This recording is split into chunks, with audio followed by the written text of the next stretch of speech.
सभी साथियों को प्यार भरा नमस्कार। स्वागत है आप सभी का आपके अपने यूट्यूब चैनल ग्लोबल पत्रिका पर। दोस्तों, इलाहाबाद हाई कोर्ट भर्ती 2024 के तहत जो हमारा अंतिम 27 दिन में 27 टेस्ट चल रहे हैं, आज इसका चौथे नंबर का टेस्ट देखने वाले हैं। आप जानते हैं 4 जनवरी और 5 जनवरी 2025 को इसकी परीक्षा होने वाली है। यानी group C, group D, steno, clerk, ये 4 पेपर हैं, जिसमें 2 4 जनवरी को कराए जाएंगे और 2 5 जनवरी को कराए जाएंगे। तो हमारे पास ज़्यादा समय नहीं है, जो भी है वो रिवीजन का समय है। तो ऐसे में आइए शुरू करते हैं अपना टेस्ट नंबर 4। पहला प्रश्न है दोस्तों, स्वर ए का उच्चारण स्थान कौन सा है? ऑप्शन ए है कंठोष्ठ, ऑप्शन बी है दंतोष्ठ, ऑप्शन सी है कंठ तालव्य और ऑप्शन डी है ओष्ठ। देखिए दोस्तों, ए और ऐ, जो ए है ये बनता है दोस्तों आ या बड़ा आ के साथ जब ई या बड़ी ई मिलती है, बनता है ए। यानी आ या छोटी ई जब मिले तब ए बनेगा, या बड़ा आ छोटी ई मिले तब ए बनेगा, या बड़ा आ छोटी ई मिले तब भी ए ही बनेगा, या बड़ा आ बड़ी ई मिले तब भी ए ही बनेगा। और जो बड़ा ए होता है दोस्तों, ये बनता है आ या बड़ा ए के साथ जब ए मिले तब बनता है बड़ा ए। तो हमें यहाँ पर से देखिए, एक तो आ मिला और एक ई मिली है, यानी बड़ा आ और छोटा आ और छोटी ई या बड़ी ई। और मैंने इसके लिए आपको एक सूत्र बताया था दोस्तों, आ के लिए और ई के लिए। जैसे आ के लिए बताया था, आ कुहा विसर्ग नाम वाले, नाम वाले इसमें रखे थे, ये हमने रखे थे दोस्तों कंठे में। ठीक, यानी आ कुहा विसर्ग नाम वाले कंठे। आ का मतलब यहाँ पर देखिए आ या बड़ा आ दोनों, और का पे ऊ की मात्रा, इसका मतलब है का वर्ग पूरा। और हा और इसी में दोस्तों विसर्ग, ये सब किस में आएंगे? ये आएंगे कंठ में। और ई के लिए दोस्तों सूत्र बताया था, इचु यश नाम, इचु यश नाम वाले, ये रखे थे दोस्तों हमने तालव्य में, तालव्य। ई का मतलब यहाँ पर ई या बड़ी ई दोनों, सा पे ऊ की मात्रा, इसका मतलब है कि चा वर्ग पूरा, और शा इसमें है और या इसमें है। तो ये सब किस में आएंगे? तालव्य में आएंगे। इसी प्रकार देखिए, ए में आ और ई है, तो ये बन जाएगा दोस्तों कंठ तालव्य, क्योंकि जो आ है वो है कंठ और ई है वो है तालव्य। तो इसका सही आंसर हो जाएगा ऑप्शन सी, हमारा कंठ तालव्य। अगला प्रश्न है दोस्तों, कौन सी बोली बिहारी की नहीं है? भोजपुरी, मगही, जयपुरी या मैथिली? तो देखिए, बिहारी में भोजपुरी, मगही और मैथिली आती हैं, जयपुरी नहीं है, जयपुरी है राजस्थान की। यानी ये जो हमारी हिंदी की 5 उपभाषाएं हैं, पश्चिमी हिंदी, राजस्थानी हिंदी, पूर्वी हिंदी, बिहारी हिंदी, पहाड़ी हिंदी, इसके अंतर्गत ये बोली पूछी गई है यहाँ पर कि बिहारी में कौन कौन सी है? भोजपुरी, मगही, मैथिली है, और जो जयपुरी है वो है राजस्थानी हिंदी। ठीक, अगला प्रश्न है, इनमें से अंतस्थ वर्ण है। देखिए, अंतस्थ वर्ण दोस्तों हमारे 4 हैं। कौन कौन से? या, रा, ला, वा। ठीक, देखिए इनका जो उच्चारण स्थान होता है वो स्वर और व्यंजन के बीच होता है। तो ये प्रश्न भी पूछा हुआ है कि इनका उच्चारण स्थान स्वर एवं व्यंजनों के बीच होता है, वो होता है अंतस्थ वर्ण का। तो इनका जो उच्चारण स्थान होता है स्वर एवं व्यंजनों के बीच, व्यंजनों के बीच इनका उच्चारण स्थान होता। अच्छा दोस्तों, एक प्रश्न ये भी पूछा जाता कि अर्धस्वर किसे कहते हैं? तो अर्धस्वर अंतस्थ वर्ण को ही अर्धस्वर कहते हैं, अर्धस्वर। तो इन्हें अर्धस्वर के नाम से भी जाना जाता है। देखिए, अगर प्रश्न इस तरह से आए दोस्तों, दो प्रश्न यहाँ से बनेंगे, दोनों मैं आपको बता देता हूँ। प्रश्न बनेगा कि अर्धस्वर किसे कहते हैं? अर्धस्वर किसे कहते हैं? निम्न में से बताइए कि अर्धस्वर कौन से हैं, किसे कहते हैं। और ऑप्शन में रख देगा दोस्तों अंतस्थ, अंतस्थ व्यंजन। बी में रख देगा दोस्तों स्पर्श व्यंजन, स्पर्श व्यंजन। और सी में रख सकता है दोस्तों ऊष्म व्यंजन, ऊष्म व्यंजन। और डी में रख सकता है देखिए संयुक्त व्यंजन, संयुक्त व्यंजन।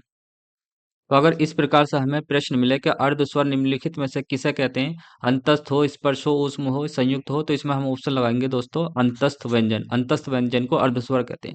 लेकिन इसी प्रश्न में अगर ऑप्शन ये रख दे, जैसे या, रा, और बी में रख दे दोस्तों रा कोमा ला, और सी में रख दे ला कोमा वा, और डी में रख दे दोस्तों या, कोमा, वा। तो ऐसे में अगर हमें छांटना हो, यानी इन चारों में से छांटना हो कि अर्धस्वर किन्हें कहते हैं, तो इसमें से या और वाह हम ऑप्शन लगाएंगे। यानी या और वाह को अर्धस्वर कहते हैं। और अगर संपूर्ण में से पूछ ले कि अंतस्थ व्यंजन, स्पर्श व्यंजन, ऊष्म व्यंजन, संयुक्त व्यंजन, इसमें से किसे अर्धस्वर कहते हैं, तो अंतस्थ व्यंजन को अर्धस्वर कहते हैं। ये दोनों प्रश्न इंपॉर्टेंट है, किसी भी तरह से पूछ सकता है। तो यहाँ पर अंतस्थ वर्ण पूछा, कौन सा हो जाएगा, ए, यानी वाह, या रा ला पा में कौन सा वाह हो जाएगा, अंतस्थ वर्ण। अगला प्रश्न है, इनमें से संज्ञा का भेद नहीं है, व्यक्तिवाचक, जातिवाचक, निजवाचक या भाववाचक।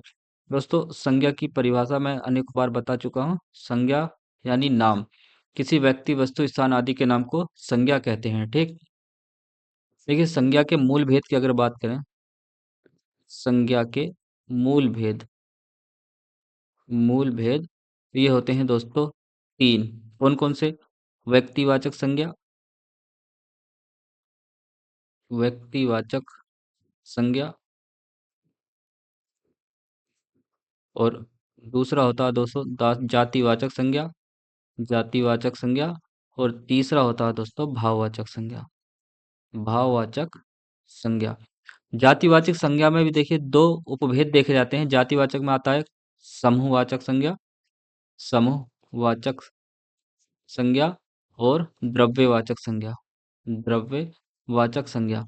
यानी देखिए संज्ञा के मूल भेद पूछे तब हमें आंसर लगाना है तीन, व्यक्तिवाचक संज्ञा, जातिवाचक संज्ञा, भाववाचक संज्ञा।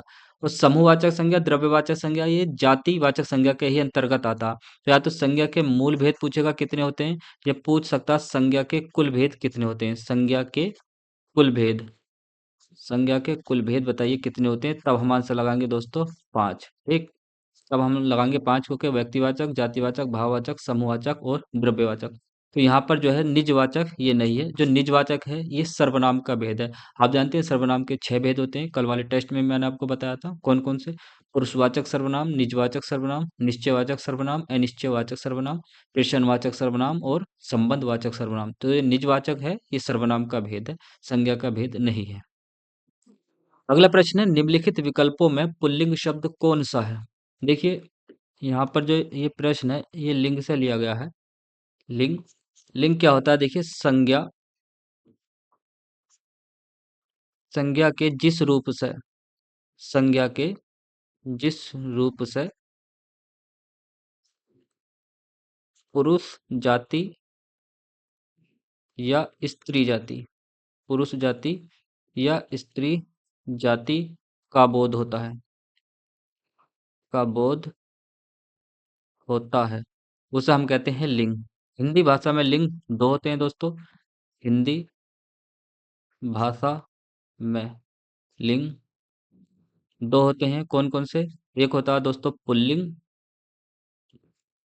पुल्लिंग, और दूसरा होता है स्त्रीलिंग, स्त्रीलिंग। तो इसे भी याद रखेंगे। देखिए पुल्लिंग वह होता है यानी संज्ञा के जिस रूप से हमें नर जाति का पता चला, यानी मेल जाति का पता चला, उसे हम पुल्लिंग कहते हैं। और जिससे फीमेल यानी नारी जाति का पता चला, उसे हम स्त्रीलिंग कहते हैं।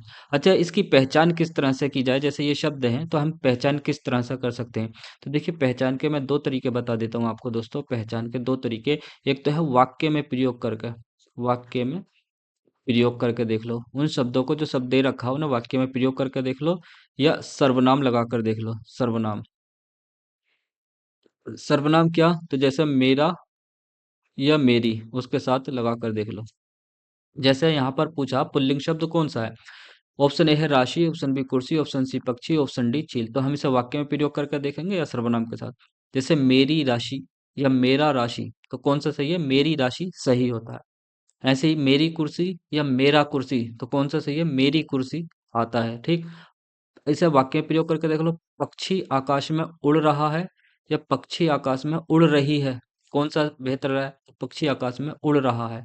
तो यही क्या हो गया, देखिए हमारा पुल्लिंग हो गया। इसके साथ क्या आ रहा, मेरी आ रहा, इसके साथ भी मेरी आ रहा। अच्छा, चील आकाश में उड़ रही है, ये चील आकाश में उड़ रहा है, तो चील आकाश में उड़ रही होता है, सही है। तो ये भी क्या, स्त्रीलिंग है, चील। कुर्सी भी स्त्रीलिंग है, राशि भी स्त्रीलिंग है, जो पक्षी है वो पुल्लिंग है। अच्छा, एक बात और याद रखेंगे दोस्तों, हिंदी भाषा में तो लिंग दो प्रकार के होते हैं, लेकिन संस्कृत में लिंग तीन होते हैं, एक उभयलिंग अलग से होता है उसमें। अगला प्रश्न है, राधा बहुत ही सुंदर लड़की है, वाक्य में कौन सा विशेषण है? विशेषण की परिभाषा अनेकों बार मैं बता चुका हूँ पिछले टेस्टों में। संज्ञा या सर्वनाम की विशेषता बताने वाले शब्दों को विशेषण कहते हैं। ठीक, तो यहाँ पर जो देखिए विशेषण के चारों भेद दे रखे हैं। विशेषण के चार भेद होते हैं: परिमाणवाचक विशेषण, संख्यावाचक विशेषण, गुणवाचक विशेषण और सार्वनामिक विशेषण। ये विशेषण के चार भेद हैं। तो इसमें से जो राधा बहुत ही सुंदर है, ये उसके गुण बता रहा, तो यहाँ पर क्या होगी? गुणवाचक विशेषण होगा। ठीक, अगला प्रश्न है, प्रविशेषण को कामता प्रसाद गुरु ने इनमें से कहा है: अंतर विशेषण, सामान्य विशेषण, बाह्य विशेषण या असामान्य विशेषण। कामता प्रसाद देखिए इन्होंने हिंदी व्याकरण पर काम किया है और हिंदी व्याकरण लिखी है इन्होंने, हिंदी व्याकरण। तो ये प्रश्न पूछता है हिंदी व्याकरण की रचना किसने की है? हिंदी व्याकरण, तो ये कामता प्रसाद गुरु जी ने। देखिए हालांकि हिंदी व्याकरण पर अनेक विद्वानों ने काम किया, लेकिन सबसे सटीक परिभाषाएं जो दी हैं कामता प्रसाद गुरु जी ने दी है, तो कामता प्रसाद गुरु जी को माना जाता है। तो यहाँ पर कामता प्रसाद गुरु जी के अनुसार पूछा है कि प्रविशेषण किसे कहते हैं? इनके अनुसार अंतर विशेषण को, सामान्य विशेषण को, बाह्य विशेषण को, असामान्य। तो सबसे पहले तो प्रविशेषण किसे कहते हैं, ये आपके लिए जानना जरूरी है। देखिए संज्ञा सर्वनाम की विशेषता बताने वाले शब्दों को विशेषण कहते हैं। जैसे यहाँ पर जो गाय है, ये है दोस्तों संज्ञा। इसकी विशेषता बताने वाले शब्द को हम कहेंगे विशेषण। और इसकी विशेषता जैसे बता रहा कोई शब्द काली, यानी ये गाय कैसी है? काली, इसकी विशेषता बता रहा। अच्छा, जो विशेषण की भी विशेषता बताए उसे बोलते हैं प्रविशेषण। जैसे यहाँ पर है बहुत, तो बहुत काली गाय, तो यहाँ पर बहुत क्या हो गया? प्रविशेषण। काली क्या हो गया? विशेषण। और गाय क्या है? संज्ञा। यानी ये संज्ञा है, काली क्या है? विशेषण है, विशेषण। और जो बहुत है ये है प्रविशेषण, प्रविशेषण। तो यहाँ पर जो देखिए कामता प्रसाद गुरु जी ने प्रविशेषण को अंतर विशेषण कहा। ये प्रश्न आया हुआ है, इसलिए मैंने इस टेस्ट में रखा है। अगला प्रश्न है, माँ ने बाजार से कपड़ा खरीदा, उपरोक्त वाक्य में रेखांकित शब्द का कारक बताइए। कर्ता कारक, करण कारक, कर्म कारक या अधिकरण कारक। तो कपड़ा जो है यहाँ पर दोस्तों वो है कर्म कारक, यानी कपड़े को खरीदा गया है, तो यहाँ पर कपड़ा क्या हो गया? कर्म कारक हो गया। अगला प्रश्न देखते हैं दोस्तों, मैं खाना खा चुका था, इस वाक्य में कौन सा भूतकालिक भेद है? सामान्य भूतकाल, पूर्ण भूतकाल, आसन भूतकाल या संदिग्ध भूतकाल। देखिए भूतकाल से प्रश्न है दोस्तों, और चैप्टर है इसका काल। काल कहते हैं दोस्तों समय को। थोड़ी सी परिभाषा देख लेते हैं। देखिए क्रिया के जिस रूप से ये पता चलता है कि काम कब हो रहा है, या भूतकाल में हो रहा, वर्तमान काल में, या भविष्य काल में, तो हम काल को तीन भागों में बांटकर देखते हैं। एक है दोस्तों भूतकाल, एक वर्तमान काल, वर्तमान काल, और तीसरा है दोस्तों भविष्य काल, भविष्य काल। ठीक, तो यहाँ पर ये भूतकाल से प्रश्न है। जो मैं खाना खा चुका था, यानी पहले की बात की जा रही है, तो मैं खाना खा चुका था, ये है पूर्ण भूतकाल दोस्तों। तो भूतकाल के छह भेद होते हैं: सामान्य भूतकाल, पूर्ण भूतकाल, आसन भूतकाल, संदिग्ध भूतकाल। चार तो ये हो गए दोस्तों। एक होता है अपूर्ण भूतकाल, अपूर्ण भूतकाल। और एक होता है हेतु हेतु मतभेद, हेतु हेतु हेतु हेतु मद, हेतु हेतु मद भूतकाल। सही है। तो ये भूतकाल के छह भेद होते हैं: सामान्य भूतकाल, पूर्ण भूतकाल, आसन भूतकाल, संदिग्ध भूतकाल, अपूर्ण भूतकाल और हेतु हेतु मद भूतकाल। अगला प्रश्न देखते हैं, सादिक आम खाता है मैं, वाच्य कौन सा रूप है? भाववाच्य, क्रमवाच्य, कर्तृवाच्य या उभयवाच्य। देखिए दोस्तों वाच्य तीन प्रकार का होता है। कौन कौन सा? एक होता है कर्तृवाच्य, कर्तृवाच्य। एक होता है कर्मवाच्य, एक होता है भाव, या ओब्लिक करके लिख लेंगे क्रिया, क्रियावाच्य, यानी भाव या क्रियावाच्य। इसमें देखिए कर्ता की प्रधानता देखी जाती है, वहां पर होता है कर्तृवाच्य। और जहां पर कर्म की प्रधानता देखी जाती है वहां पर होता है कर्मवाच्य। और जहां पर क्रिया की प्रधानता होती है वहां पर होता है दोस्तों भाववाच्य। तो देखिए सादिक आम खाता है, यहाँ पर सादिक आम खा रहा है, यानी सादिक कौन है? कर्ता है, तो कर्ता पर प्रधानता दी जा रही है, तो क्या होगा? भाववाच्य, कर्मवाच्य, कर्तृवाच्य या उभयवाच्य। जब कर्ता पर प्रधानता दी जा रही है तो यहाँ पर हो जाएगा दोस्तों कर्तृवाच्य। जैसे कर्तवाच्य पर हो गए आम खा, सादिक आम खाता है, ये वाला एग्जाम्पल हमने देख लिया। तो कर्म वाच्य पर कौन सा एग्जाम्पल देखा जाएगा यहाँ पर? तो देखिए यहाँ पर हो जाएगा दोस्तों आम खाया जाता है, आम खाया जाता है। ये एग्जाम्पल हो जाएगा दोस्तों कर्मवाच्य के लिए। और भाववाच्य के लिए एग्जाम्पल होगा दोस्तों, मुझसे आम खाया भी नहीं जाता, खाया भी नहीं जाता। यानी जहां पर क्रिया पर प्रधानता दी जाती है, मुझसे आम खाया भी नहीं जाता, मुझसे चला भी नहीं जाता, मुझसे रोया भी नहीं जाता।